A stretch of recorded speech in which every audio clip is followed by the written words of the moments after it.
नमस्कार, मैं आरडी भारती और आप देख रहे हैं बिहारी सुल्तान न्यूज कार्यक्रम में आपका स्वागत है। और दो बड़ी खबर, बहन मायावती जी ने चौंकाने वाला फैसला लिया है और भाजपा के लिए, सपा के लिए, कांग्रेस के लिए, सबके लिए सांप छुछुंदर वाली कहानी हो गई।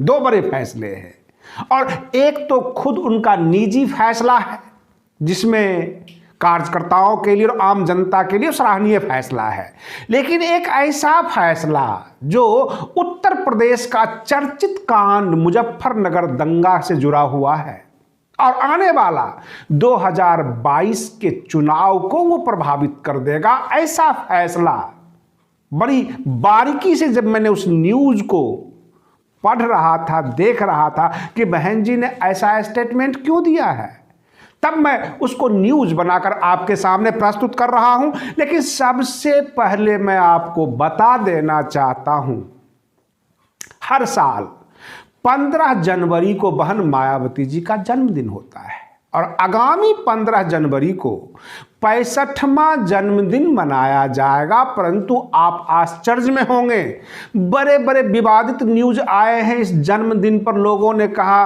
कि बहन जी को उनके कार्यकर्ताओं ने नोटों का हार पहनाया, किसी ने कहा नोटों से तौल दिया। कार्यकर्ता उन्हें बहुत पसंद करते हैं, बहुजन समाज के लोग भी उन्हें बहुत पसंद करते हैं। हर साल लाखों की भीड़ तो जुट ही जाती है।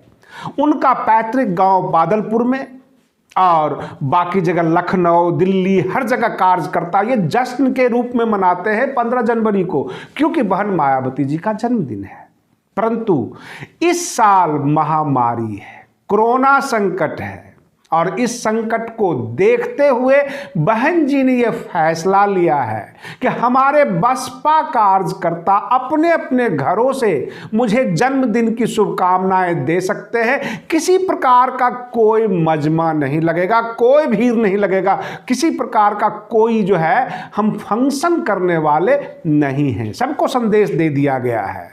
रही बात ये कि लखनऊ कार्यकर्ता, यानी लखनऊ बैठे हुए जितने भी ऑफिस में कार्यकर्ता हैं, उनके पार्टी पदाधिकारी हैं, जब वहां से पता किया तो उन्होंने कहा कि बहन जी तो जब से लॉकडाउन हुआ है, कोरोना काल शुरू हुआ है, बहन जी दिल्ली में हैं और लखनऊ आने का ऐसा कोई न्यूज भी नहीं दिया है। जहां जहां से हमने पता किया, लेकिन इसी बीच ये खबर आ गई कि बहन जी इस बार जो है सादगी भरा अपना जन्मदिन मनाएंगे और अपने तमाम कार्यकर्ताओं से अपील किया है कि कोरोना महामारी और इस संकट को देखते हुए किसी प्रकार का कहीं भी कोई मजमा लगाने का प्रयास ना किया जाए और अपने अपने कार्यों पर ध्यान दिया जाए। अब मैं आपको उत्तर प्रदेश का चर्चित कांड मुजफ्फरनगर के बारे में बता रहा हूं।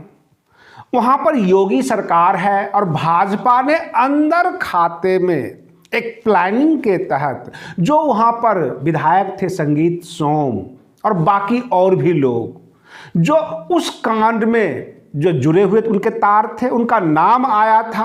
और आपको बता दें करीब 65 लोग जो है उसमें कैजुअल्टी हुए थे, करीब 40,000 लोग बेघर हुए, ऐसा रिपोर्ट बताती है। और यह जो है कांड काफी भयावह था। परंतु उसमें जो भी लोग नामजद थे, भाजपा सरकार ने प्लानिंग के तहत उनको केस वापस लेने का प्लान बना ही रही थी और यह खबर बहन जी तक पहुंच गई, बहन मायावती जी की तरफ। और बहन मायावती जी ने इमीडिएट फैसला लिया। केंद्र सरकार और यूपी की राज्य सरकार से साफ साफ कहा कि जब केस वापस ले रहे हैं उसमें नाम यह दे रहे हैं कि राजनैतिक प्रतिद्वंद्विता, राजनैतिक विद्वेष के कारण ये लोग जेल में हैं।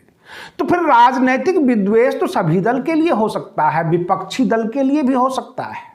और इसमें जितने भी विपक्ष के लोग उलझे हुए हैं राजनीतिक मुकदमे में, चाहे वो बसपा हो, कांग्रेस हो, सपा हो, कोई भी पार्टी हो, तो उसके भी मुकदमे वापस होने चाहिए। केवल भाजपा का ही क्यों?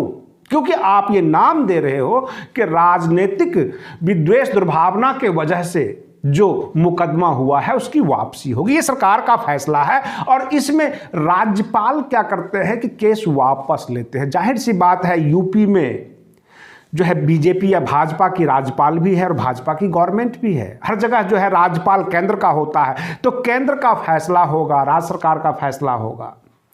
अब यहां पे प्रश्न यह उठता है कि इस न्यूज में मैंने कहा कि सपा, कांग्रेस, बाकी जितने भी दल हैं, सबके लिए सांप छुछुंदर वाली कहानी हो गई, क्योंकि सपा के शासन काल में ही मुजफ्फरनगर कांड हुआ था और इसी के बाद 2017 में अखिलेश यादव जी की सरकार चली गई। 2017 के बाद यूपी में भाजपा की गवर्नमेंट है और 2017 से पहले यानी 2007 से लेकर 2012 तक जो है बहन मायावती जी की सरकार थी। उसमें किसी प्रकार के कोई भी कांड इस तरह का नहीं हुआ था जो मानवता को शर्मसार करे।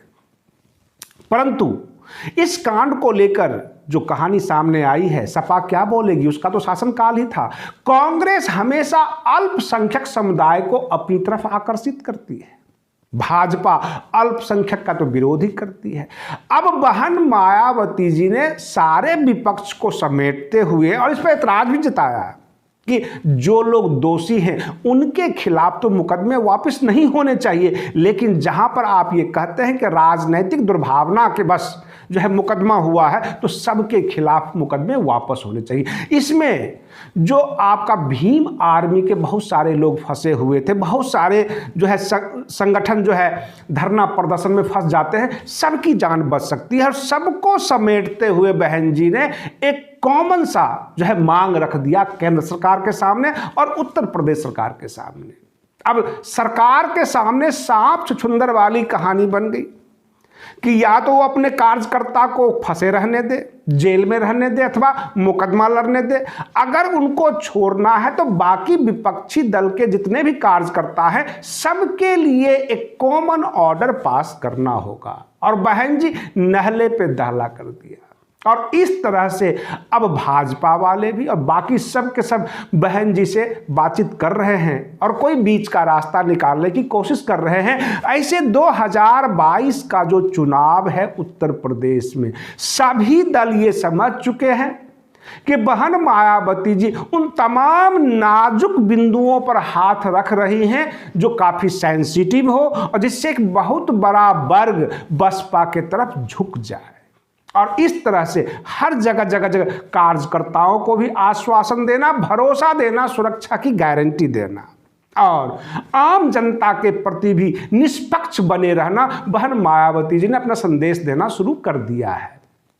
आप बने रहिए बिहारी सुल्तान चैनल पर और इस वीडियो को, इस चैनल को लाइक करें, शेयर करें, सब्सक्राइब करना ना भूलें, क्योंकि हम लेटेस्ट और बिल्कुल क्लियर न्यूज़ लेकर आपके सामने आते हैं।